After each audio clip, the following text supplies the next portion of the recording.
School is an enclosed world. Perhaps you finished your education just a handful of years ago, or perhaps it's been decades. But either way, I bet you can still remember the claustrophobic atmosphere of the place. Its cliques, its gossip, its competitiveness, its feuds. Memories of our school days are inexorably intertwined with our feelings about being young, and then leaving that time behind to join the grown-up world. Recalling it in too much detail can be a melancholy exercise.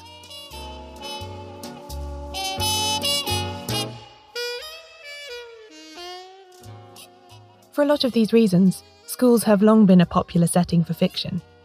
There's a well-defined set of characters, the emotions can easily boil over, and the rumour-mongering power of such a closed community can be a very useful plot device. Boarding school stories in particular have a history going back a couple of centuries at least, as authors have enjoyed imagining adventures for children and teens relatively free of adult supervision. You might have spotted, though, that a lot of the factors that make schools and colleges great settings for fiction in general also make them a perfect backdrop for detective stories. Everything from the strict adherence to the timetable to the application of school rules can help build a rigid structure for a sleuth to subvert. It should come as no surprise, therefore, that plenty of authors, from Agatha Christie to Dorothy L. Sayers to Nicholas Blake and more, have experimented with whodunits set in the world of education, and that the tradition continues to this day. Today, we're going back to school. Welcome to Shedunnit. I'm Caroline Crampton.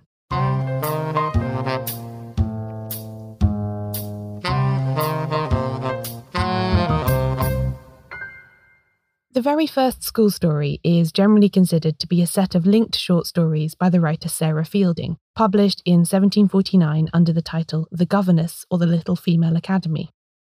Fielding's schoolmistress, who was brilliantly named Mrs. Teacham, is, quote, a gentlewoman who undertook the education of young ladies. She has 9 pupils at her little school, and one day after lessons they start fighting over who should get the biggest apple in the basket. The subsequent chapters are all about how the girls begin to grow up and learn to be less selfish, interspersed with fairy stories and fables with clearly relevant morals.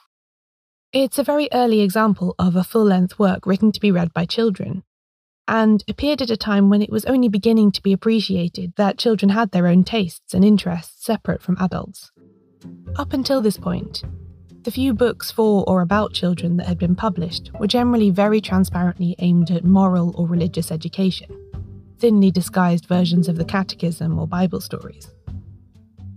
But through the 18th and into the 19th century, middle-class children were more and more seen as a profitable market for publishers, and more authors began to include school-based plots in their works, whether they were aimed at adults or children.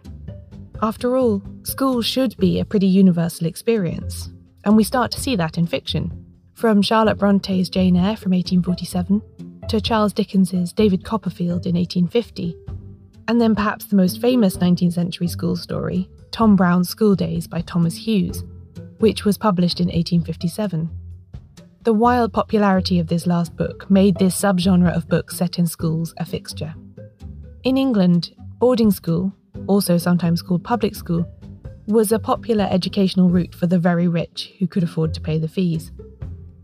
Through the end of the 19th century and into the 20th, it was residential schools that inspired some of the most famous school stories.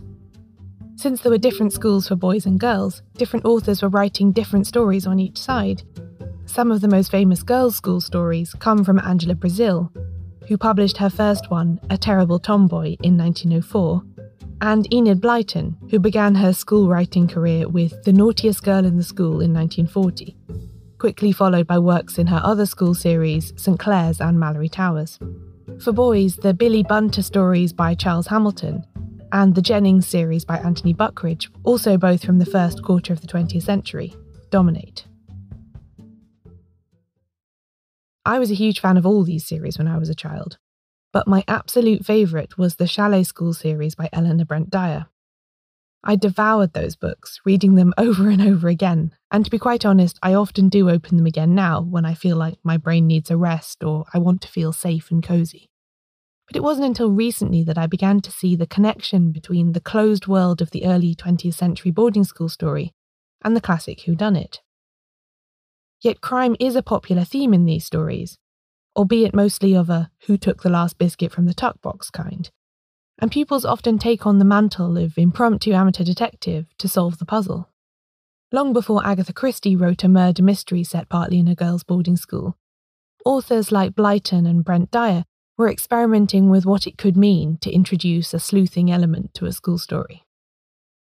A really good example of this crossover can be found in a popular comic strip for girls called The Silent Three, which ran in a comic for girls called School Friend from 1950 to 1963. Here's Moira Redmond, a long-time fan, to tell you more. Most of the girls reading the comic would not have gone to a boarding school. So the Bunty was one, and School Friend, Crystal, they all changed names over the time. And the particular favourite was the Silent Three. And they were girls who dressed up in robes and cowls and masks to solve crimes. I mean, they were quite extraordinary, but we loved them. We thought they were wonderful. They were St. Kitts and nobody knew who they were. It was hidden amongst the school children. Everybody knew that the Silent Three would solve crimes and they would find injustice and they would fight it, but nobody knew who they were. Well, any 7, 8, 9-year-old girl worth her salt is just going to adore that idea. And we did. We all loved the Silent Three. There's a classic one where a maid is being fired because she's thought to have broken something or stolen something. They will find out who really did perform the crime. It's nearly always somebody's wrongly accused and they're going to help her. I think there was also cheating in exams, stealing from the tuck boxes, all that kind of thing, the usual stuff. Moira was also an avid reader of school stories growing up and credits Enid Blyton's miniature whodunits with inspiring her love of detective fiction as an adult. I still wonder if my great love of crime fiction as an adult, in fact, dates from first term at Mallory Towers, where there is a very memorable plot line where Daryl Rivers, who's the heroine of the books, she's been wrongly accused of breaking another girl's pen, a very important piece of kit. She is being sent to Coventry by the other girls because it seems clear that she must have committed the crime. Now, another girl, Shy Mary Lou, who hero worships Daryl, decides that she knows Daryl could not have committed this crime, so she has to find out who did it. And she thinks about it, and she thinks, I'm going to be able to find this through someone's shoes. They stamped on the pen, and there will be ink on the shoes. And brave Mary Lou goes down in the middle of the night and searches the cupboards till she finds the shoes which have been hidden, the ink-stained shoes. And that means she can prove to everybody who committed the crime.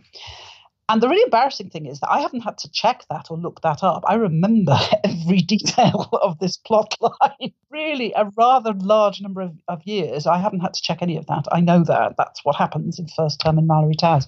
And I was so struck by this. The fact that Daryl was wrongly accused, the fact that someone else could go forward and solve this crime. I loved it. There are lots of other examples of this. A suspected thief is caught stealing the supplies for a midnight feast at St. Clair's. Numerous instances in different stories of pupils found stealing from their peers so that they can give the items back and thus gain social standing. There's even a hunt to find a crucial alibi in a castle guest book in the brilliant, if eccentric novel The Clue in the Castle by Joyce Bevins Webb. Within the world of the school story, it seems plausible that pupils would take matters into their own hands and solve their own mysteries, because parents aren't involved and teachers are merely remote ciphers, there to have pranks played upon them. Indeed, some of the schools, like the Chalet School and the unusually progressive boarding school in Enid Blyton's Naughtiest Girl series, actively encourage the students to dispense their own justice. The latter has a kind of school tribunal where miscreants are investigated and then, if guilty, punished with little or no involvement from the teachers. This is the special attraction of the boarding school setting, really, Moira says. The boarding school is great because it's a closed world and there's no parents. There are teachers, but you're allowed to, ignore those to some extent. So you've got those aspects which will make the story interesting. And I think also that children reading them, you can imagine yourself in that situation and you'd think, suppose everybody thought that I'd stolen Jane's sweets and it wasn't me, what would happen? And I think we like the idea that actually somebody would believe in us, because the very striking thing is that in the injustice ones is the people's certainty that the person who's been accused wasn't guilty, which is a personal knowledge thing. And that I think is quite an important trait in these. It's that naturally enclosed, unsupervised world, which is just so perfect for detective fiction. And there'll be more on that after the break.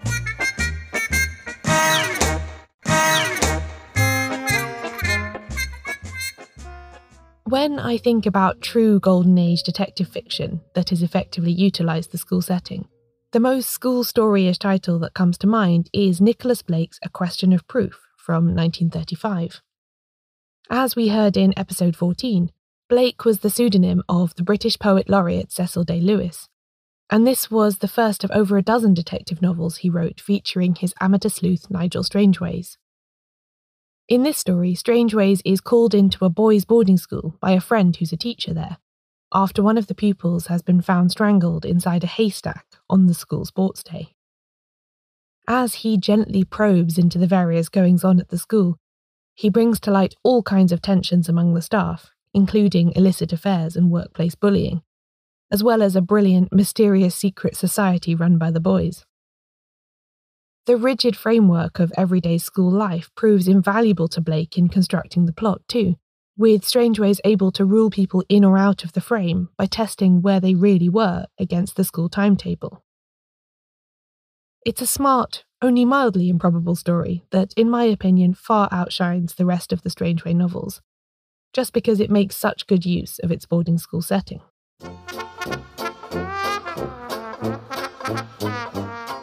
Dorothy L. Sayers' Gordy Knight was published the same year as A Question of Proof. Although it isn't strictly a murder mystery, there's no actual body, it does concern a spate of minor crimes, including vandalism and a vicious campaign of anonymous letters, happening over a couple of terms in a women's college at Oxford University.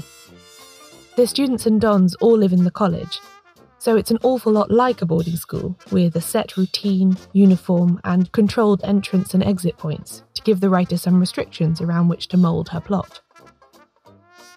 There's a lot to say about this book that isn't strictly relevant to this theme, since it's mostly a novel that tackles issues of women's education and societal role, plus some stuff about academia versus so-called real life and so on. But as a pure school story, I think it's very nearly perfect. Harriet Vane, an alumna of the college, is asked by the Dons to take up residence again on the pretext of doing research for a new novel, and so be on the spot to investigate the antics of the poison pen, without having to face the kerfuffle of calling in the police or university authorities. There are numerous incidents where the socially and physically closed environment of the college is brought to the fore, such as when the malefactor is dashing around the college at night, removing all the fuses so that nobody can turn on an electric light, and Harriet pursues her, trying to use it as an opportunity to both unmask her villain, but if not that, then at least remove some of the people from the suspect list who she can see are still in their rooms, and thus can't be the miscreant. This is very useful to the plot, but only possible because of the traditional quadrangle-style college buildings, where a sleuth can stand on the lawn in the centre and see all the windows on all four sides. With so many bright women, all with their way to make in the world and their worth to prove over and over, in such close proximity to each other, is it any wonder that things begin to go off the rails? That's the central question of the book, and it underlines again and again how vital the setting is to the subject.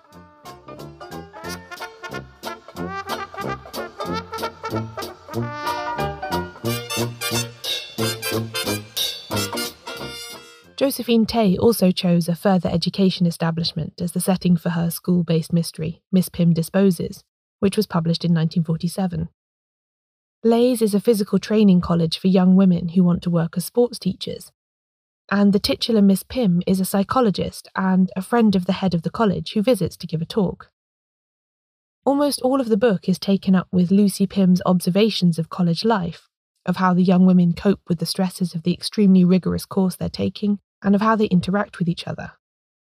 She sees how tightly scheduled their time is and how all-consuming all of the studying and practicing they have to do is. And then when there is a death, all of that factors very heavily into the way she thinks about the case. This rigid timetable, as well as the enclosed world it lays, makes Miss Pym Disposes a classic school mystery, even if the pupils are a bit older. I've actually talked about this book before with Moira Redmond on the Queer Clues episode of this podcast, episode 3. So if you'd like to hear more about it from another perspective, do go back and check that out. Perhaps the most famous detective novel set in a school is actually the one that has the least to add to a discussion of the setting. Agatha Christie's Cat Among the Pigeons was published in 1958, arguably too late to be truly from that golden age between the world wars. And it's also got elements of espionage and thriller that move it away from being a classic whodunit. There are several chapters set in a fictional Middle Eastern country called Ramat, before we even arrive at Meadowbank School, although that is then where the actual murders take place. Although there's plenty of tension and drama between the staff, most of the pupils don't have that much developed character, other than the two who take centre stage in the mystery and eventually bring in Hercule Poirot to look at the case. As a school story then, Cat Among the Pigeons has very few of the classic tropes of the genre. Although once again the closed setting and the reputational difficulties caused by a murder at a high-end girls' school are both strings that Christie pulls to get her plot running. It's still a great read though. We read it in the Shedunnit Book Club in May, and I think it went down pretty well.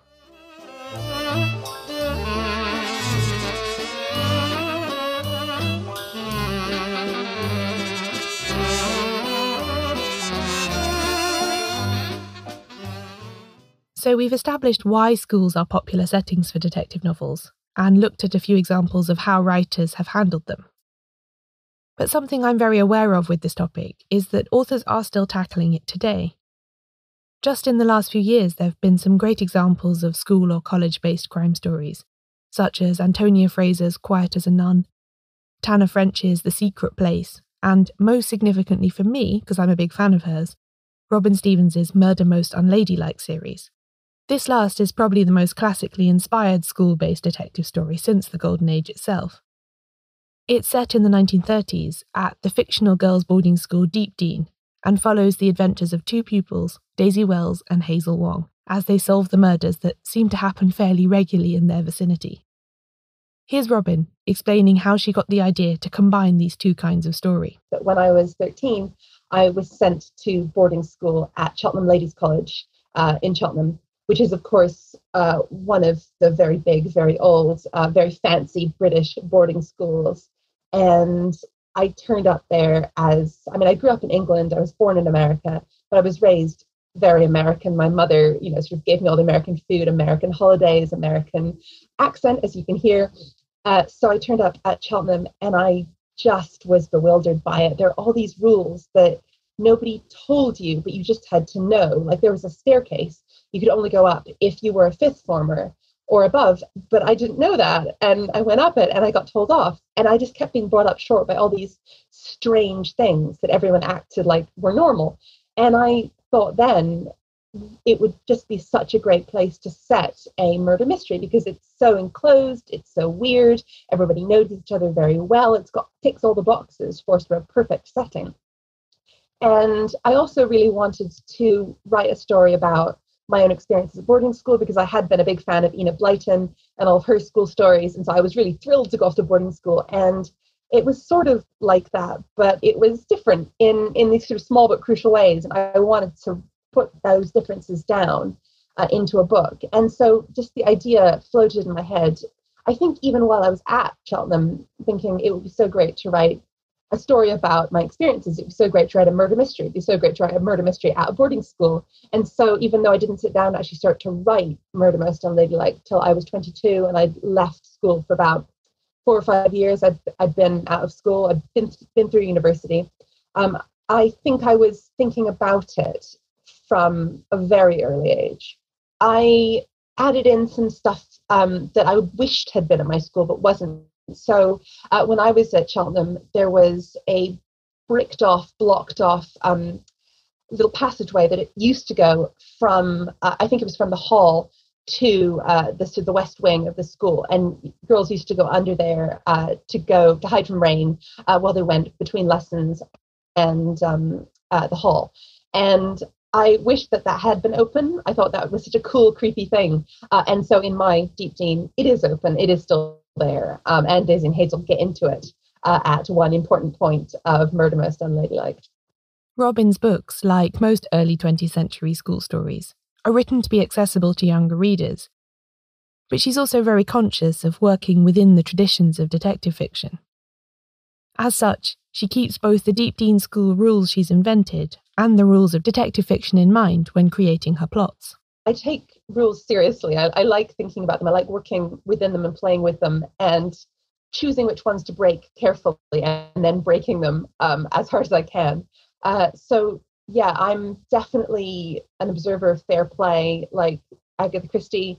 I like to drop all of the hints possible. I like to make sure all the suspects are really well defined. So I'm thinking about the 10 rules that Father Knox put in place, and I'm sort of problematizing them, I'm playing with them, and I'm using them. Beyond her characters and plots, something that makes Robin's stories great fun for grown-ups who like detective fiction to read is how referential they are within the genre. Daisy is a huge fan of detective novels and tries very hard to conduct her investigations with Hazel along the lines of her sleuthing heroes. This has a function beyond just adding fun Easter eggs to the books, though, Robin says. It helps to embed her stories in the detective tradition. All of the books that Daisy reads are my favourites, and I hope that readers can track her reading list and read it themselves and get a really good grounding into my favourite Golden Age detective stories and the stories that influenced me. But I also think that it's quite a Golden Age detective trope to have the detective quite self-aware and aware of themselves as being in a story that is slightly fictionalized, slightly weird. Like, detectives will say quite a lot. They'll be like, good thing we're not in a detective story, or like, if this was a detective story, the murderer would walk into the room right now. And so I love that self-knowingness and the wittiness of it. And so I'm trying to give Daisy and Hazel a little bit of that kind of consciousness. And as a nice bonus, Robin is also training up a new generation of detective fiction fans. A lot of children say that they read my books and then they move on up to Agatha Christie, which is exactly what I was hoping for. And, partly I created the books to be in the space between Enid Blyton and Agatha Christie, which of course there wasn't that space when I was younger. And the fact that there is now is so great. And especially it's lovely. They read my third book, First Class Murder, which is obviously based on Murder on the Orient Express by Agatha Christie. It's very influenced by that in terms of its setting.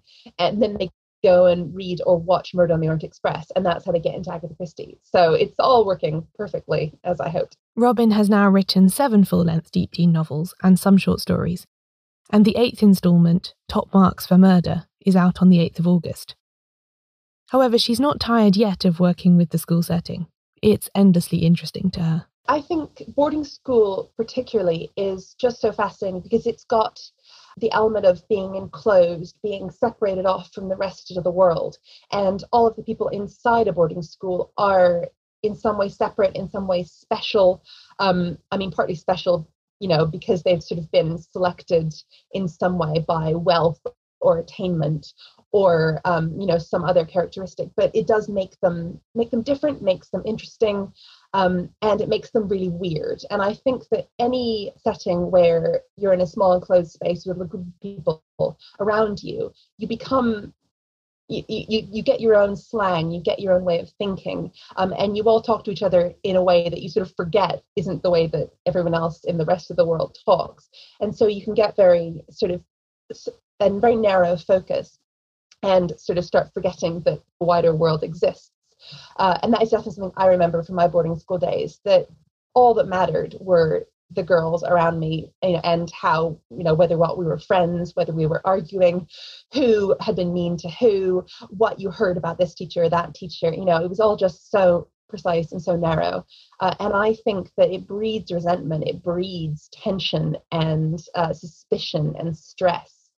And also, I do remember at my boarding school, there was a lot of pressure. There was pressure to, get good marks in exams. There was pressure to behave. There was pressure to be the best and most important and brightest. And that kind of pressure it breeds stress, and confusion and jealousy, which is great for a mystery writer. That's what you want.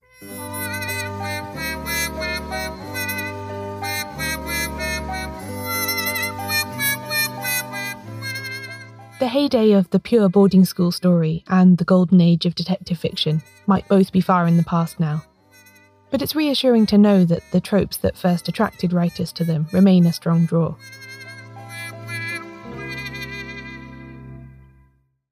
The school setting just works too well for mysteries for it to be left behind.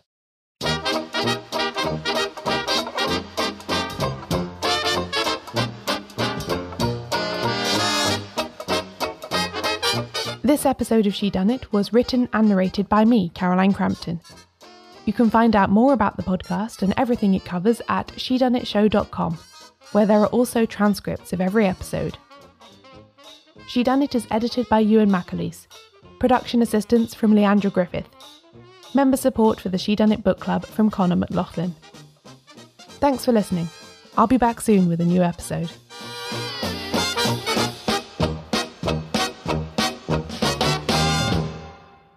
Next time on Shedunnit, The Lady Detective.